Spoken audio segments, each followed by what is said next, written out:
Hey, sports history fans, this is Ariel Gonzalez from Wrestling with Heels On. Hey, when you go to a sporting event, you don't go there to be meek and mild, unless you live in Japan.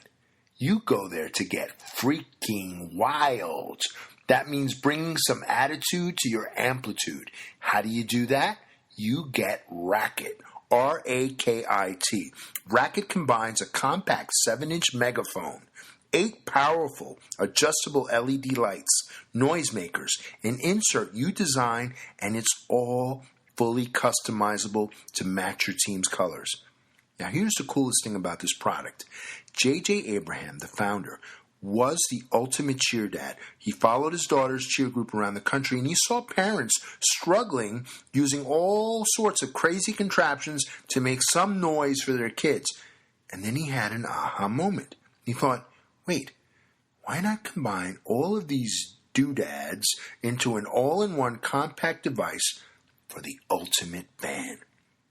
JJ and his team worked 3 years on developing version after version after version until they finally landed on Racket, R-A-K-I-T, so you can make some noise and cheer and be a part of the action. So get out there and let's get loud. Bring a racket to your next game or competition to cheer on your favorite team or athlete. You can customize your racket with your own logos, drawings, and names. Get beads to match your team's colors.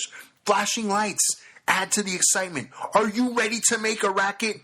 Be part of the game. Each racket pack comes with 1 racket megaphone, 1 lanyard to keep a hold of the thing, 2 scratch-resistant bead packs, 1 clear and 1 color of your choice, and a 10-pack of customizable self-adhesive inserts. Currently on sale, wait for it, $24.99.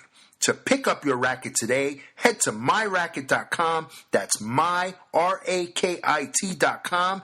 Now get out there and make some noise. This podcast is part of the Sports History Network, your headquarters for the yesteryear of your favorite sport. You can learn more at sportshistorynetwork.com. Now, live and direct from the press box at Old Comiskey Park, it's time for When Football Was Football. Let's join your host, Joe Ziemba, with another forgotten tale from Chicago's pro football history. Let's go! Welcome to this episode of When Football Was Football on the Sports History Network. I'm your host, Joe Ziemba, and if you look at the calendar, it's December 10th, 1947. And you may recall from our previous episode in this new mini-series that chronicles the 1947 Chicago Cardinals championship run, the Cards had nearly blown their opportunity to contend for the 1947 NFL title. After compiling a 7-1 record and facing 2 rather dreary opponents, the Cardinals shocked the NFL world by dropping 2 straight to fall behind the Chicago Bears in the Western Division race. But then, the Cards managed to dispatch the Eagles 45-21 on December 7th, 1947, while the Bears were surprised by the Rams. So we now move to December 10th, 1947, with both teams deadlocked with 8-3 records, and with just 1 game remaining on the schedule. Of course, it's against each other. Nothing would be sweeter for the Cardinals than to eclipse the Bears in that final regular season outing, with the winner grabbing first place in the West and thus qualifying for the upcoming NFL championship game. It would be a long week of practice for both clubs prior to the game scheduled at Wrigley Field, the home of the Bears, on Sunday, December 14th. The winning effort over the Eagles had raised some concerns for the Cardinals in the injury department. When the team departed Philadelphia after that big win, tackle Caleb Martin was complaining of abdominal pain. The pain became so severe that the train stopped in Altoona, Pennsylvania, and Martin was quickly moved to the local hospital while the rest of the squad returned and resumed its trip to Chicago. X-rays on Martin revealed no fractures, and assistant coach Phil Handler told reporters on Monday, December 8th, that Martin was, quote, much improved, end quote, and was expected to make a rapid recovery. Then on December 10th, a couple days later, the Cardinals announced that Martin's injury, which was still not identified, was bad enough that he would miss the rest of the season. It was just another in a recent series of puzzling injuries, none of which matched the uniqueness of an injury that befell gifted end Billy Duell of the Cardinals, and which had nothing to do with a football game. Instead, Duell suffered one of the most unusual injuries in the history of the National Football League when he sneezed. On that recent trip to Washington, Duell sneezed so powerfully and so hard that he endured a sacroiliac strain and missed the next game. Later, Duell explained the situation by stating, "I was waiting for quarterback Paul Crispin to go to breakfast on the train. I was all slouched down and then got this sudden sneeze. It took me about 5 minutes to get out of the chair because the sneeze kicked out a vertebrae right out of place." Well, back in Chicago, Cardinals coach Jimmy Councilman was silently planning ahead.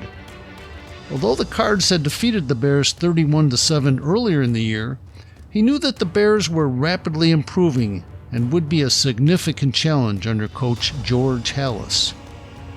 Councilman's mind raced as he studied game film and looked for anything that might provide the Cardinals with an advantage. And then there it was, a possible soft spot in the Bears' defense that might be exploited only once, and likely that would need to occur early in the game before Halas could make any adjustments. Councilman was so excited about this possibility that he ordered his team to practice on Monday, December 8th, which was usually a day off for the players, especially after just completing a long train ride back to the Windy City. In addition, Councilman, usually very open with the media, closed off all access to his practices. The Chicago Daily Herald reported on the sudden change of policy by saying, "The Southside Armory that houses the Cardinal secrets is patrolled by policemen keeping newspapermen, casual interlopers, and Bear spies from previewing the weapons in store for George Halas and company."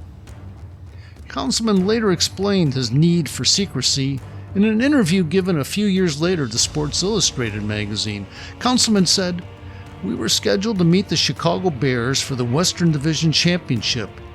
They were stronger than we were, so we studied our scouting reports, and they showed that one of the Bears' linebackers was not quite as fast as the others. We decided to devise a play that would run our fastest halfback, Babe Demenchev, at such an angle that this particular linebacker on the Bears would have to cover him. We designed a pass play, taking into account the defense our scouts said that the Bears would use deep in our territory. Now ideally, we would use this play right at the start, and that meant we were hoping to win the coin toss and elect to receive." On Tuesday, December 9th and Wednesday, December 10th, 75 years ago today, Councilman and his coaching staff began preparing his team and the star of the proposed show, Babe Demenchev, by introducing the elements of the new play that the Cardinals hoped would provide a quick advantage in the upcoming Bears game. But there was only one problem.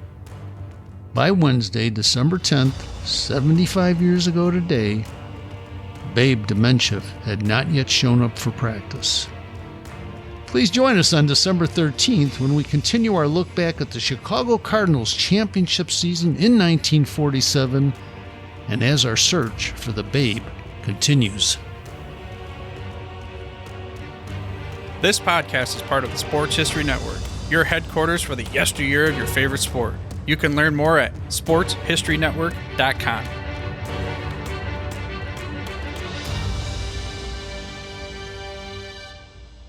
Hello, I'm Joe Ziemba, the host of the podcast When Football Was Football, and I'm pleased to announce that I'm partnering with the Sports History Network to give away 2 copies of my new book, Bears vs. Cardinals, the NFL's Oldest Rivalry, published by McFarland Books. To enter this contest, simply go to sportshistorynetwork.com/giveaways. Winners will be announced on December 19th, and we'll make sure that your personalized copy is received before December 25th. And we hope you'll enjoy tales in the book, such as the time a player for the Cardinals actually owned the Chicago Bears, or how members of the Bears faced down Al Capone. You'll meet a fullback who became a spy and learn about the Bears who partied with presidents. Once again, to enter this free giveaway, go to sportshistorynetwork.com/giveaways. Thank you.